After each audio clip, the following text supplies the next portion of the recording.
Buenas noches, mi nombre es Juana Paula Villadiego. Bienvenidos a la emisión de UNAD Informa. Nos encontramos en nuestro set de grabación y comencemos nuestra emisión en base de la pregunta orientadora: ¿cómo se da la construcción del sujeto social en escenarios de conflicto armado? La construcción del sujeto social en escenarios de conflicto armado es un tema complejo que ha sido abordado por diversos campos académicos y disciplinas. En contextos de conflicto, la identidad y la pertenencia a ciertos grupos sociales pueden ser manipuladas o reforzadas por diversos actores involucrados en el conflicto, bien sean los gobiernos, los grupos armados, las organizaciones internacionales y los medios de comunicación. Para ampliar más esta información, tenemos a la reportera María Luisa Contreras, quien nos trae más información sobre el tema. Adelante, María Luisa. Muy buenos días. La construcción del sujeto es un proceso complejo que involucra la interacción de factores psicológicos, sociales, culturales e históricos. Comprender estos procesos es fundamental para el diseño de estrategias de intervención que promuevan la resiliencia, la reconciliación y la construcción de una paz sostenible. Aunque al parecer la concepción de conflicto armado es unívoca en la sociedad colombiana, diversos colectivos e individuos proponen lecturas críticas de interpretación como un negocio para aprovechar, como un escenario para materializar la venganza, como un ejercicio de sobrevivencia o dentro de los parámetros ideológicos de un conflicto de tipo político.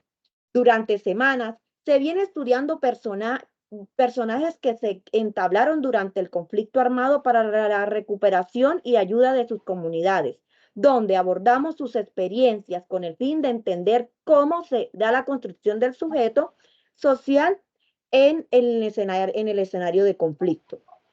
Aquí comienza el reportaje UNAD Informa, con la participación de las compañeras Catherine Huelvas y Marillén. Ellas nos comparten dos historias que muestran cómo el amor nutre el liderazgo y sostiene su legado en medio de los impactos por la violencia. A continuación, nos acompaña la compañera Catherine Huelvas. Gracias, compañera María Luisa. Y sí, vamos a iniciar con una historia de Yolanda Cerón, una negra como nosotros, una mujer que vino de la región andina a la región pacífica. Y no solo eso, logró compenetrar tanto con territorios, personas, cultura, de una manera tan rápida. Es más, muchos dicen que una mujer que no vino a imponer, sino que vino a enseñar y aprender.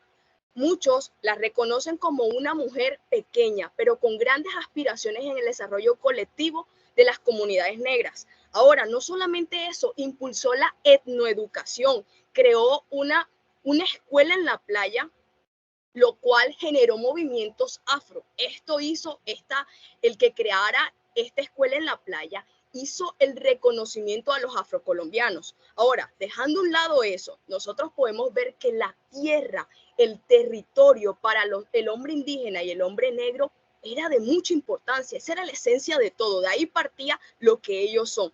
Pero la gente en ese tiempo quería comprarle las tierras, pero no era suficiente. Querían volverlos peones de las mismas tierras de ellos. Lo que para Yolanda Cerón era terrible, y lo que hizo ella fue mostrarle, abrirle los ojos y enseñarles que ese era patrimonio personal de ellos, que no era negociable, que no estaba en venta, que no estaba para hacer negociaciones con esas personas.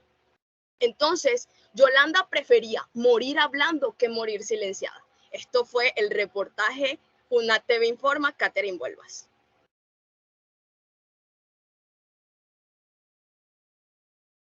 A continuación nos va a acompañar la compañera Marillén Córdoba. Adelante, compañera. Gracias, buenas tardes para todas.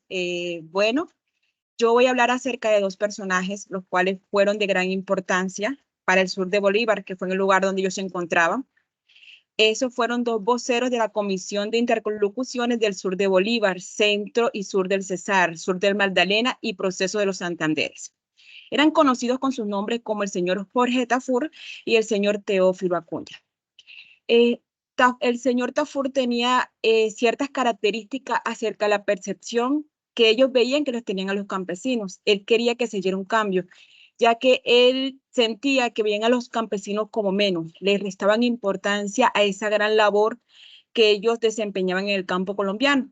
Incluso él decía que no es para que los vean como si nosotros cultivábamos para que los ricos coman, sino que les generaran esa importancia que ellos tenían y ese estatus que ellos se merecían. Eso implicaba que les tuvieran en cuenta. Entonces, él pensaba en ese constante cambio, en ver esa diferencia, y siempre tuvo esa percepción y esa perspectiva para ir mucho más allá y no quedarse como eso, como unos simples campesinos, los cuales cualquier persona, por tener las uñas sucias, como él decía, o no tener los tenis que todo el mundo, o los tenis finos que todo el mundo tenía, eran llevados como menos. De esa misma también el señor Teófilo Acuña, el cual también era vocero, era una persona que era de armas tomar. Se tomó a pecho, hizo denuncias públicas. Una de las denuncias fue la de la desecación de las ciénegas y la apropiación de las sabanas comunales por parte de empresarios. Eso lo conllevó a él a que en múltiples ocasiones fuera apresado por las mismas autoridades. Incluso en uno de los audiencias que le hacen, lo tildan como jefe del ELN.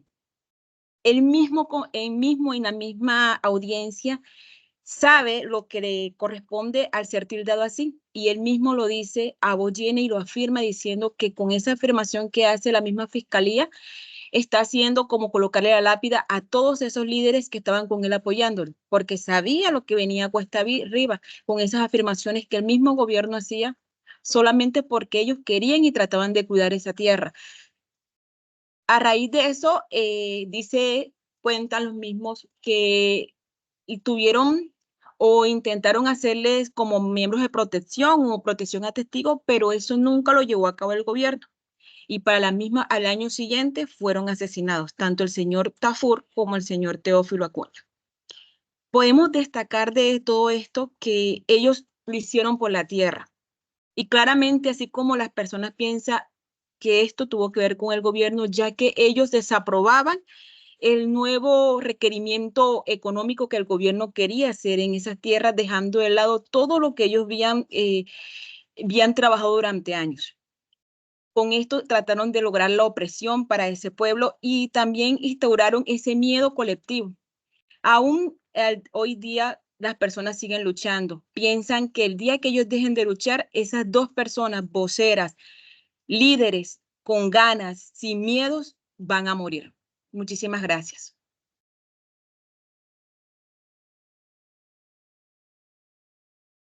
Muchas gracias por su participación, queridas compañeras.